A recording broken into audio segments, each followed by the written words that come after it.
You have questions, we have answers. This is Jane Miller. And this is Ken Miller. Welcome to our show, all about real estate with Ken and Jane. Returning as our guests today, we have Casey Wall and Jana Segara. Both are title professionals with North Star Title. Guys, big welcome back to our show, and thanks for returning on this Sunday morning. Thanks. Good to be here. Yeah. So just briefly give your contact information with North Star Title, and then we'll get into the topics. Absolutely. North Star Title, our offices are in East Brunswick, Shrewsbury, and Livingston. You can reach us at 732-589-7250 or on the web at www.northstartitle.com. Cool. So last week we started talking about deed fraud, and we could do a whole show on it because it's such an interesting topic. I mean, I don't want to say it's exciting because you don't want it's sad in a way, but it's a $4 billion. It affects the real estate industry in the United States. We were talking about up to the tune of $4 billion in like 2025 or so. That's amazing. That's so much money. What did we want to pick up on? We talked about seller impersonation. That's one of the common. They tend to prey on the vacant properties, maybe older sellers that don't attend to them, but it's just amazing to me that the deals actually go through. We started talking about how do they pass all the scrutiny of the ID verifications and the title companies muster, and I guess the only way they do it is if they do the closing by the mail and they get a notary and somebody to falsify the documents, and the title company doesn't have personally witness or notarize the documents, right?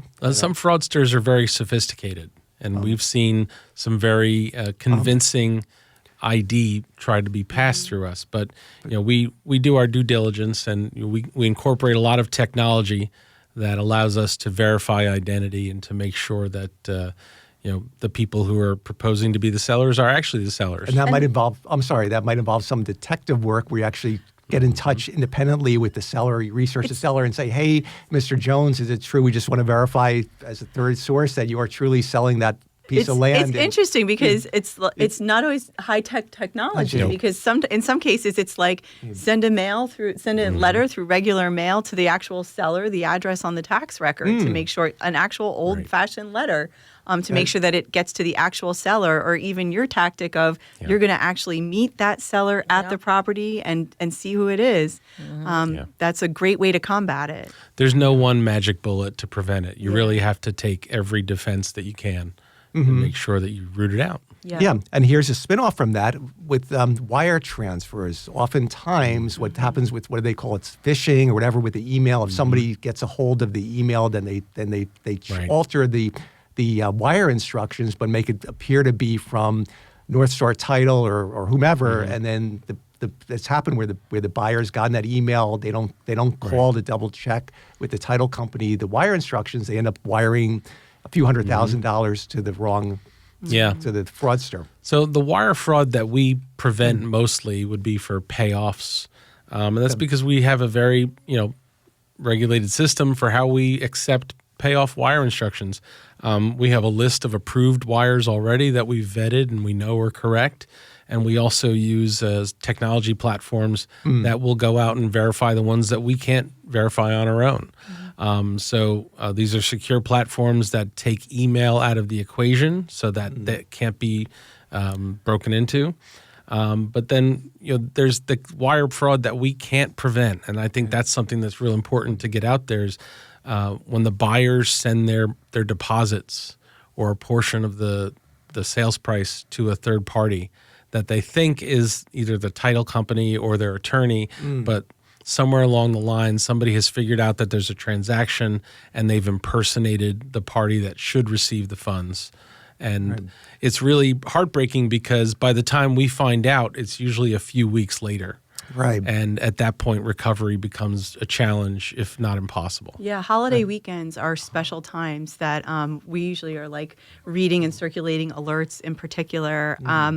I happen to know a friend of a friend who had a situation where even though the title company had communicated numerous times, we will not change our wire instructions, call and speak to us. Call and speak. A fraudster was watching the emails and they did get an email, our wire instruction. Here's different, use these wire instructions. Now this individual, rather than call the title company, like they had been told numerous times, called his attorney who was unavailable. The attorney didn't call back. This was a Friday before a holiday weekend, course. and hit the button and sent the money anyway to the wrong place. Right. So, sometimes understand, like, you're sending a big amount of money. Take a breath. Read the correspondence. And call, right? And call. That's the thing that we can make the public Yeah. aware. Just call. It doesn't hurt to pick And- up the phone and just call to make 110% sure that that's the true You know, wire. yeah. That's the, Sometimes, right, forget about the title, the wire big money.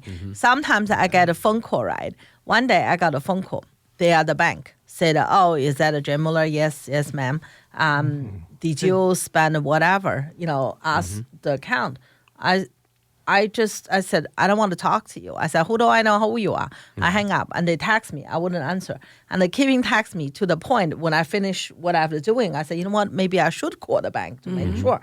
And I got my card out and the back, the number I called. The bank said, we've been trying to get in touch with you. There's somebody using your card. At the end, you wouldn't call us back. You hang up on us. Right. We just canceled the card. Yeah. We just thought this is Yeah, not that's you. what- I said, thank you. This is Yeah. not Right. me. That's what it's come They to in just society. That cancel you the can't even card. trust when it's a Yeah. genuine call. It's better to Yeah. err on the side of Yeah. caution and not trust the bank. Yeah, and they call- canceled my card. Hang up and call them back. The, right? the 2 points I would make is you're right, like a phone call is necessary, but don't call or email to the information that was sent to you Yes, in the exactly. chain No, of Otherwise, request. you're gonna Yeah. right. Otherwise, you're just calling the fraudster. Yes. Yeah. You got to call at a known published number. Yeah. Or I would say better yet, reach out to your professional. Reach out to your Yes. real estate agent or Yeah. your attorney who's guiding you in the transaction. Say, hey, I got a request to send funds to this bank account. I want you to verify this for me before I do it. Yeah. And my point about the holiday weekends is it's more time, especially if you send something like that on a Friday. Yeah. And now Yeah. we're talking about Tuesday is the Right. next business day. Other people, Yeah, and they it move gets the to be funds. too The late. fraudster Yeah. probably gets it in the Yeah. account on Friday, then they'll move it to another account. Yep. And I guess That's the FBI does what it can, but it's very difficult. I guess they Yeah. can't establish that the first account could be an overseas account or somewhere. So it's very hard for them to actually track down the fraudsters in that case. Yeah. So, recovery, time is the enemy of recovery. Yeah. And almost all recovery is done by the sending and receiving banks alone. We do file, like if we're involved with trying to help somebody recover funds, we do file what's called an IC3.gov report, which is the arm of the FBI that handles these types of frauds. But from my understanding and experience, that is mostly a tracking device and not really a direct intervention unless you happen to be caught up in a scheme that they're tracking. And then maybe they might step in and help to recover, but you wouldn't know. They'd talk directly to the banks most cases. Yeah. I'm such an old school person, right? I like dealing with the people I know. So I mean, once again, the buyer and the buyer attorney has a right to choose whoever the title company is or whoever the buyer attorney is. The buyer, I always tell my client, can I recommend you somebody? Because if we're dealing with your guys, I know everybody's voice. When you call a person, you know the Yeah. name, you know the voice. Right. If the voice doesn't sound right, it's hang on, you Yeah. get a cold. Yeah. Let me Yeah. call back again. Yeah, and You you're know, local, it's- and you're yeah, in Central Jersey, yeah. which covers all this listener Yeah. base, and you've got people that we can actually pick up the phone and and unfortunately, speak to. some agencies are more ahead of the curve than others. and Yeah, more. just be careful. Yeah. I always tell my client, right? If you're not sure, right, Don't. wire $10. Yeah. Yeah. And then call them. I will call them and say, did you got $10? Yeah. Okay, where the Yeah. rest? Right. So where $10? Yeah. And then where again? Especially large amount, 100, 150,000. Yeah. You wire $10. Yeah. For most home buyers, it's going to be the largest and most important transaction that you exactly. make. You want to make sure you get it right. You double Exactly. better. And everybody's so emotional with the movers are coming and they're Yeah, packing and yeah. they're changing the kids' schools, but it's like again, take a breath, read Take a the breath. That's right. instructions. Because That's why they you get the need wire. They think, oh, professionals. it's got to be. It looks so Right. professional. It's got to be. Oh, it says on this. It's got everything. Yeah. It's got the title company's name, but there's a little change in the email address. If you look carefully at this, at the sender's address, or But think there's- about it, right? I can't remember the detail, the guy's name. There was a guru. He was the guru of internet IT or something, security, right? He was the guru. I can't remember his name, but he was a big guy, right? Somebody forged something to his email, got their the big coin out of his purse. God, Oh, Bitcoin, yeah. wow. You Yeah. read it. Yeah. Somebody was Nothing. like, he was the top. And then they have the public say, do not worry. Only our personal a few Bitcoin Oh, I going remember that out. with Bitcoin But your money is okay. How can I trust my money? I mean, I don't have Bitcoin anyway, but how can I trust my money okay when your wallet will be stolen? Well, the fraudsters are really slick, Smarter Yeah, and we've than been him. we've been in classes where they'll show the Like- email address, and not to pick on Wells Fargo, but if it's like an email that it looks like it's coming from Wells Fargo, they'll change that email address so that it's actually not a lowercase L, it's the number 1. Oh, and wow. And you won't even You're not know even the gonna pick it up, difference. right? You know? It's Yeah. crazy. So they, It's a deep topic. We could do like Yeah. 3 Yeah, shows we could do just three on, shows Lots of on good this, stories. on fraud protection. Sad But stories. hopefully the volume of the fraudulent transactions decreases as more public awareness is made. So hopefully we'll see what 2026 has, but hopefully it'll be much less than 4 billion or whatever That would it be is. great, but I would say it's more likely you'll see more fraudsters entering into the group. So Because they're getting better and better. Yeah. What they have to do is they have to capture some of these fraudsters and then do like they did in that movie Catch Me If You Can. Have the FBI hire them them into- and instead of prison time, Yeah. give them and then have them come in and help us to help improve the government's and the FBI's interception Yeah. system. like there's always going to be criminals because especially in this When there's money industry, involved, there's always the money amounts that are moving Are- at such a rapid pace are very high and very numerous. So it's a target-rich environment. yeah. It's like you're going fly fishing in the best stocked stream in America. Yeah. Sure. All right, we said enough about fraud for now. Let's talk about this discussion about the new FinCEN reporting requirements that I guess go into I was effect on hoping March. you were going to ask about that. I think it's a That's- perfect segue. Okay, good. I Right think before one the of break, the we'll results of all of this fraud is is- this new federal ruling that goes Yeah. into effect March Yeah. 1st. It's been in effect in some geographical areas before, just it hasn't affected New Jersey. So March 1st, it goes into effect nationwide. And there's a little bit deeper reporting involved now Yes. too. So they've modified the rule. It's no longer geographical targeting orders, what they used to call it. Now it's real estate reporting. It's all 50 states, and it's a very specific set of transactions they're trying to monitor to catch. So what money is it? laundering. What does it break down to? Like, if somebody, for the layperson, what does FinCEN mean? Like, in terms of if you're buying a FinCEN house, and what does it have to? Stands for Financial Crimes Enforcement Network. Okay, And the reporting is for transactions that are on residential property, right. where the transferee or the grantee in the deed is an entity or a trust, so an LLC, a corporation, or a trust. And it's also for, what's the third part?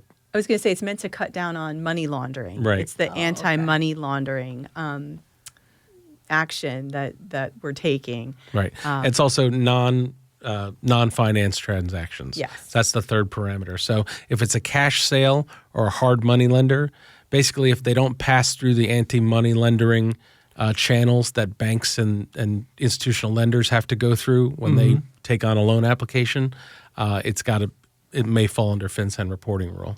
I think in a way, people not taking that beat, now the government is going to take that beat for you. So if you're vesting title, if you're selling a property if you're buying under a trust or an LLC, there's additional information that needs to be reported to the federal government on that transaction. And that additional information might be the members of the LLC and certain things. They don't want the LLC blindly to be. Yeah, and it's pretty extensive information that has not been reported like this in this manner before. Right.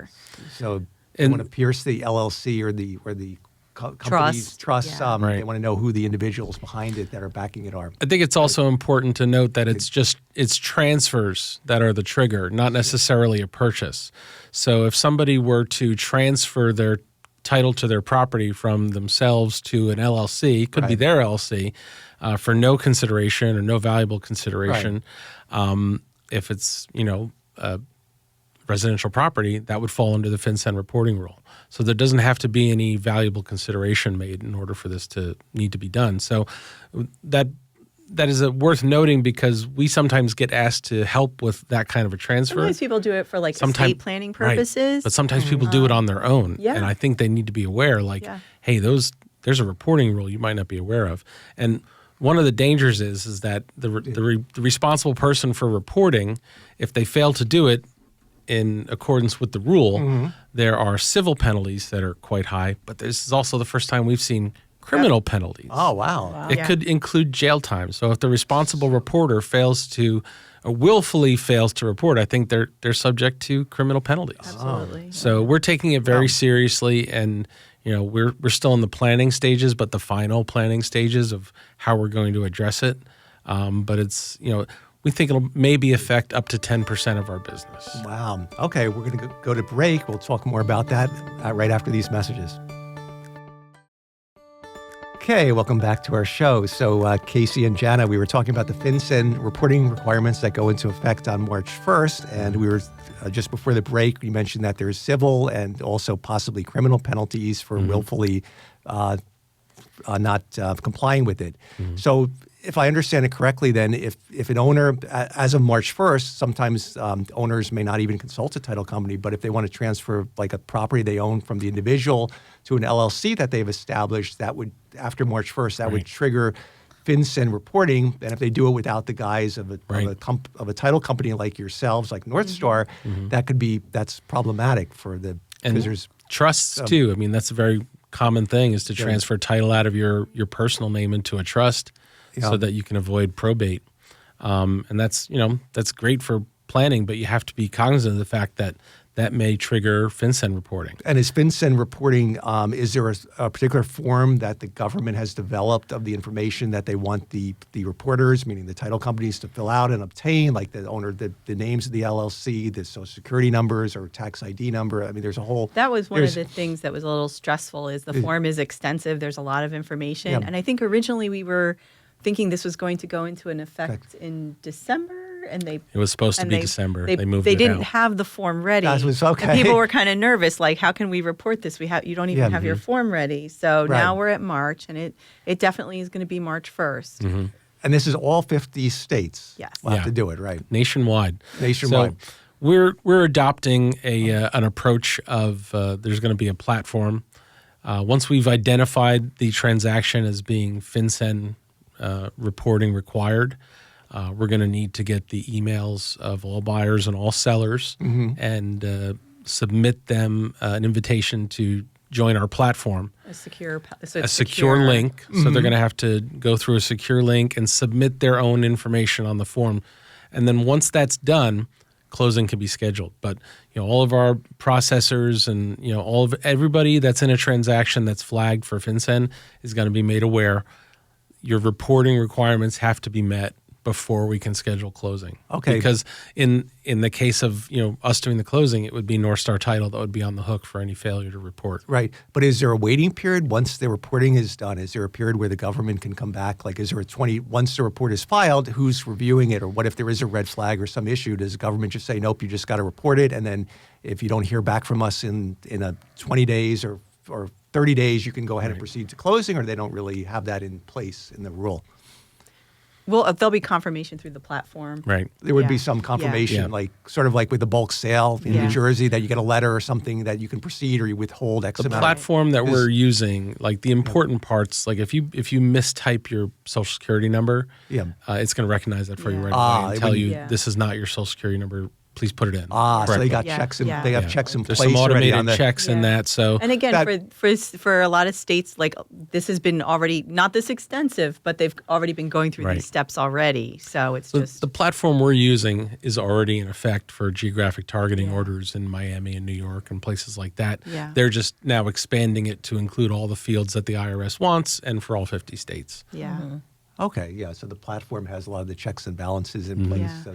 But again, those buyers that you get that like they don't want to work with an attorney, they don't want to work with a realtor, they don't want to work with a title company. And they want to set up an LLC. A lot of times buyers set up an LLC for the particular property they're buying and they name it like, 123 Main Street LLC, and then they want to use that LLC right away, but that would, that's going to change. There are sometimes people are vesting title in these entities, not for bad reasons but sometimes they don't want this information to be, as available. And it might be an issue. If you're not laundering drug money, then this shouldn't be a problem. You just have to tell the IRS, this is the information of the people buying this property and people selling this property. Yeah. They want to keep track.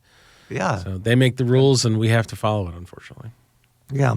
So I guess the timeline is not going to change much in terms of the closing process. It'll just require obtaining additional data, and once they give that data, that just gets entered into the We system. hope not, Ken. Yeah. But it could be. We're going to be layer. relying on a certain amount of compliance and cooperation with not only our agent and attorney partners, but their clients, the buyers and sellers. And it's new, so people will have to get used to it. I'm just thinking, if say April 1st, right? We have a contract to purchase, but if the seller is the trust or LLC, so that means Doesn't matter. No. doesn't matter. Right. Only It's the affect the new buyer. buyer. Yeah. Okay, They got both it. need Thank to you. report. Yeah, They Both will sides need to report yeah.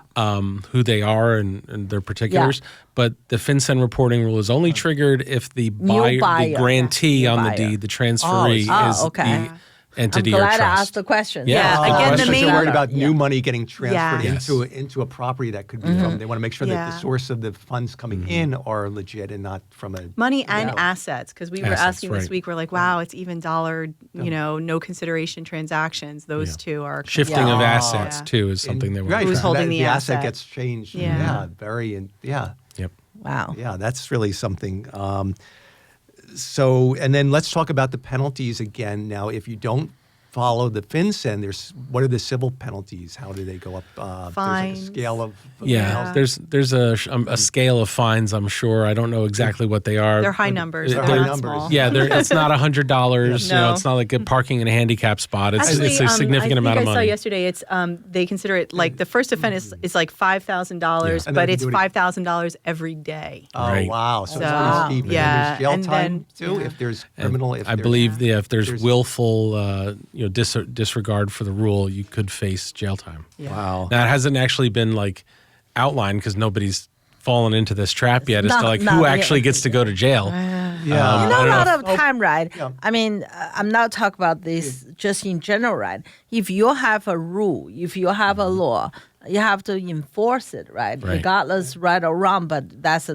debate. Sometimes it's Yeah. vague for a reason. They say Yeah. you catch more fish with a bigger net. Yeah. Yeah. So Yeah. So, And I guess they'll have a way to monitor those transactions that get recorded without the FinCEN because there has to be a system of checks in place if, Right. if somebody's conveying a deed from an LLC to buy something and they bypass the reporting. There has to be a way with the counties or with the recording offices. They maybe have to give the government a record of all the transactions. There has to be somebody checking. Okay, there were 30 transactions done today, and I recognize there's 3 LLCs. We don't have.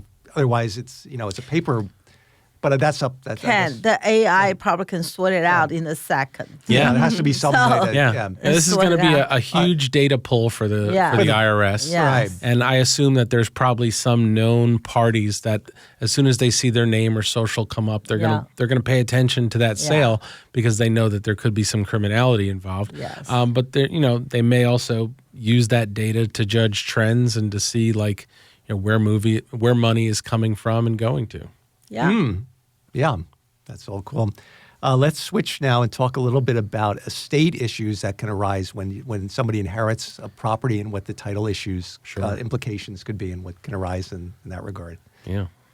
I think estates again are have a lot in common with what we're already talking about. A lot of times when people are going to sell a property, might be an emotional time. They're selling property. If they're an executor or an administrator, they might not have all the paperwork from the person who is deceased, and there's potential for slowing up the closing. Again, the more information we get, the sooner the better. If someone is deceased, their estate is selling, I often think there's 2 facets we need to consider. Is the property being conveyed properly? So the estate should be probated through the county surrogate's office. An executor or an administrator is named to convey out the property. And then taxes are an issue. Federal estate tax, New Jersey inheritance transfer tax. And those taxes are liens on the property. So that's why we need to make sure that they have been made whole and are not, again, they'll attach to the property. So Right. they're not going to carry over and be a burden for the buyer. And we're still dealing also with New Jersey estate tax, which was abolished in 2018. But believe it or not, if it's an estate that hasn't conveyed out, and that's another tax that is a lien Yes. on the property. If the owner deceased in 2017 or before, we still have to consider it. Yeah. Interesting. Yeah. Yeah, more it all comes down to liens and making sure you convey clear title. Yeah, and I think sometimes people, when they're again executors or administrators, they're not attorneys, they're not accountants, they're not readily knowing about this information. Yes. So it's a lot of communication and back and forth of what we need, what's going to happen.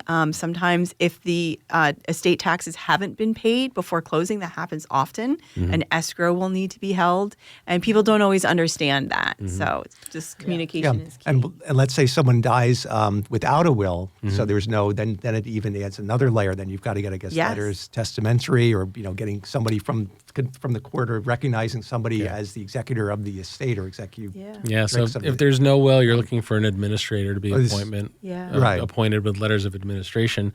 But I think the best point to make is that most estates are fairly simple. It's pretty clear, that this person owned the property when they died. They either had a will or they didn't. And this is the person who is now the personal representative, either the executor or administrator. We're going to take care of making sure all of your liens are clear and not an issue. But sometimes they get a little complex, just like bankruptcies. Bankruptcies can either be super simple and cut and dry, or wow, this took a left turn. Sometimes you have estates where there's somebody died, they left the property to their heirs, and the heirs have now deceased. So now you have nested estates. Right. That's why it's important to get title insurance on all your transactions and not to just trust your instincts or what the seller is telling you, because there could be deeper issues that you need to investigate. Right. And does North Star have in-house counsel as part of to help you guys navigate some of these issues, which can be very complicated? We don't have in-house counsel, but we have very experienced examiners. We have experienced examiners, and we have excellent underwriting counsel through our underwriting counsel. Underwriting. And then you could just throw it back. If there's any area of gray, you just throw it back to the seller attorney, the buyer attorney, and say, hey, we're not satisfied that you've addressed this issue, and then let them provide the documentation and to legally make it.